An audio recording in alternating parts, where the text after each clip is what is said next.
পাকিস্তান এবং ভারতের যে সংঘাত সেটা ভারত এবং পাকিস্তানের মধ্যে সীমাবদ্ধ থাকবে। এই কারণে ভারতীয় সরকার এবং পাকিস্তানের সরকার জনগণ বিচ্ছিন্ন দুটি সরকার বলে আমার কাছে মনে হয়।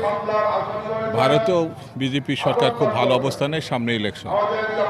আর পাকিস্তান ও ইমরান খান বর্তমান সরকারের কাঁধে নিঃশ্বাস ফেলছে। এটি পরিকল্পিত যুদ্ধ কিনা আমি জানি না। এই যুদ্ধ খুব বেশি দূর যাবে এটা আমার কাছে মনে হয় না। সেই কারণে এই যুদ্ধ নিয়ে অত উদ্বিগ্ন হওয়ার কিছু আছে এই মুহূর্তে না।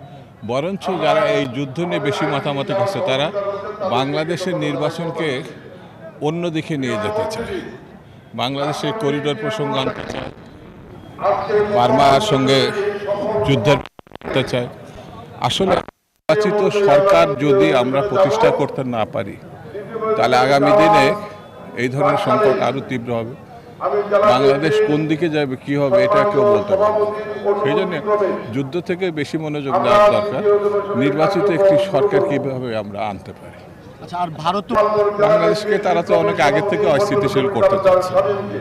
বিশেষ করে সংখ্যালঘু প্রসঙ্গ মিথ্যা প্রচারণায় তারা স্বাধীনতা পরিবর্তনের পর লাগামহীনভাবে, লাগাতারভাবে তারা, যেটা কোনো সত্যতা নেই, স্বাভাবিক কারণে ওটা ফেল করার কারণে আবার এই পুশইন করার চেষ্টা করছে, পুশব্যাক করার চেষ্টা করছে।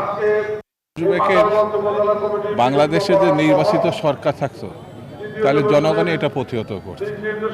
এই সরকারের সঙ্গে এখন জনগণও বিরক্ত, যে সাপোর্টটা ছিল তারাও এখন হতাশ।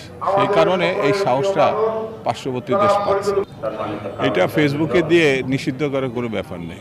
বাংলাদেশ সর্ববৃহৎ পার্টি হচ্ছে বিএনপি। কোনো কিছু যদি ছেলেরা বা শিক্ষার্থীরা, স্কুলে কলেজের ছাত্ররা কিছু করতে চায় তাহলে আমাদের অফিসে এসে আলাপ করতে পারত। ফেসবুকে দিলাম, একটা আন্দোলন হয়ে গেল, সেই অবস্থা এখন দেশের নাই। সেই জন্য আমরা স্পষ্ট করে প্রথম থেকেই বলছি যে এই অপকর্ম, এই গণহত্যার সঙ্গে যারা জড়িত তাদের বিচারে আইনে আওতায় এসে আইনের মাধ্যমে তাদের নিষিদ্ধ করা, আর না হলে নির্বাচন দিলে পরে এমনিতে তারা নিশ্চিহ্ন হয়ে যাবে। সেহেতু এইসব নাটক করা, একবার যমুনা ঘেরাও, একবার ফোয়ারার কাছে যাওয়া, আবার শাহবাগে গিয়ে মানুষের বিরক্ত করা, এগুলো বোধহয় যৌক্তিক না। ধন্যবাদ আপনাকে। আসসালামু আলাইকুম।